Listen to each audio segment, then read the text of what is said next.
ഡോളറിനെതിരെ record തകർച്ചയിൽ Indian രൂപ. Oman റിയാലിന്റെ വിനിമയ നിരക്ക് സർവകാല റെക്കോർഡിലെത്തി. ഒരു ഒമാൻ റിയാലിന് 237 രൂപ 20 പൈസയാണ് ഒമാനിലെ പല വിനിമയ സ്ഥാപനങ്ങളും ഇന്ന് നൽകിയത്. എന്താണ് രൂപയ്ക്ക് സംഭവിക്കുന്നത്? നിലവിലെ സ്ഥിതിയിൽ മാറ്റമുണ്ടാകുമോ? സാമ്പത്തിക വിദഗ്ധൻ അഡ്വക്കേറ്റ് ആർ മധുസൂദനൻ പറയുന്നു. ഇന്ന് ഇന്ത്യൻ രൂപ ക്ലോസ് ചെയ്ത് 91.70 അത് ഒമാനി റിയാലിൻ്റെ നിരക്കിൽ പറയുകയാണെങ്കിൽ ഒരു ഒമാനി റിയാലിന് ഇന്ന് ഇവിടുത്തെ എക്സ്ചേഞ്ച് ഹൗസിൽ കൊടുക്കുന്നത് 237 രൂപ 20 പൈസയാണ്. ഒരു വർഷത്തെ മുന്നേ, അതായത് 2025 ജനുവരിയിൽ ഇത് 222 രൂപയായിരുന്നു. അപ്പോൾ ഇത് പ്രവാസികളെ സംബന്ധിച്ചോളം വളരെ അവർക്ക് സന്തോഷമുള്ള കാര്യമാണ്. കാര്യം ഒരു റിയാലിന് ഒരു വർഷത്തിനകത്ത് വെച്ച് അവർക്ക് 15 രൂപയിലധികം കിട്ടുക എന്ന് പറയുന്നത് അവർക്ക് വളരെയധികം സന്തോഷമുള്ള കാര്യമാണ്. അവർക്ക് നാട്ടിലുള്ള കടബാധ്യതകളൊക്കെ പെട്ടെന്ന് തീർക്കാൻ ഇത് അവരെ സഹായിക്കുന്നുണ്ട്. എന്നാൽ ഇതിൻ്റെ ഒരു മറുവശം കൂടിയുണ്ട്.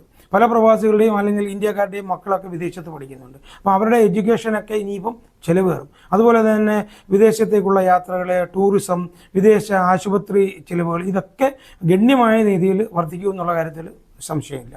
എന്നാൽ കയറ്റുമതിക്കാരെ സംബന്ധിച്ചിടത്തോളം ഇത് അവർ കയറ്റി വയ്ക്കുന്ന ഉൽപ്പന്നങ്ങൾക്ക് കൂടുതൽ മൂല്യം കിട്ടുന്നു. അപ്പോൾ അവർക്ക് തീർച്ചയായിട്ടും അവർക്കും സന്തോഷമുള്ള കാര്യമാണ്. എന്നാൽ ഇന്ത്യക്കാരെ സംബന്ധിച്ചിടത്തോളം ഇന്ത്യ ധാരാളം ഓയിൽ, സ്വർണം, ഇലക്ട്രോണിക് ഗുഡ്സ് ഇവയൊക്കെ ഇമ്പോർട്ട് ചെയ്യുന്ന രാജ്യമാണ്. അപ്പോൾ ഇനി തൊട്ട് ഇമ്പോർട്ടുകളെല്ലാം വളരെ കോസ്റ്റ്ലി ആവുകയും ഇത് നാട്ടിലെ വില നിലവാരം കൂട്ടുകയും സാധാരണക്കാരാൾക്കുള്ള ജനങ്ങളെ ഇത് ഒരു അഡ്വേഴ്സായിട്ട് അഫക്റ്റ് ചെയ്യുന്നുള്ള കാര്യത്തിൽ യാതൊരു സംശയവുമില്ല.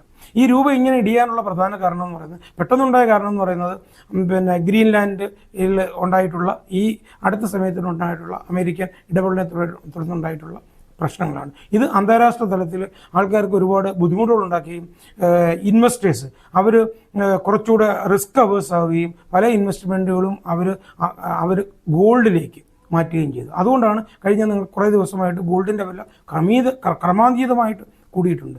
ഗോൾഡ് എന്ന് പറയുന്നത് ഒരു പെർഫെക്റ്റ് ഹെഡ്ജ് അഗൈൻസ്റ്റ് ഇൻഫ്ലേഷനും ഒരു സേഫ് ഹെവനാണ്, ഒരു പെർഫെക്റ്റ് ആയിട്ടുള്ള ഒരു ഇൻവെസ്റ്റ്മെൻറ്റാണ് ഗോൾഡ് എന്ന് പറയുന്നത്. ഡോളറുകൾ, ഈ ധാരാളം എമൗണ്ടുകൾ ഇന്ത്യൻ സ്റ്റോക്ക് മാർക്കറ്റിൽ നിന്ന് വിറ്റഴിക്കുമ്പോൾ ഇത് ഇന്ത്യൻ രൂപയ്ക്ക് വളരെയധികം പ്രഷർ കൊടുക്കുന്നു.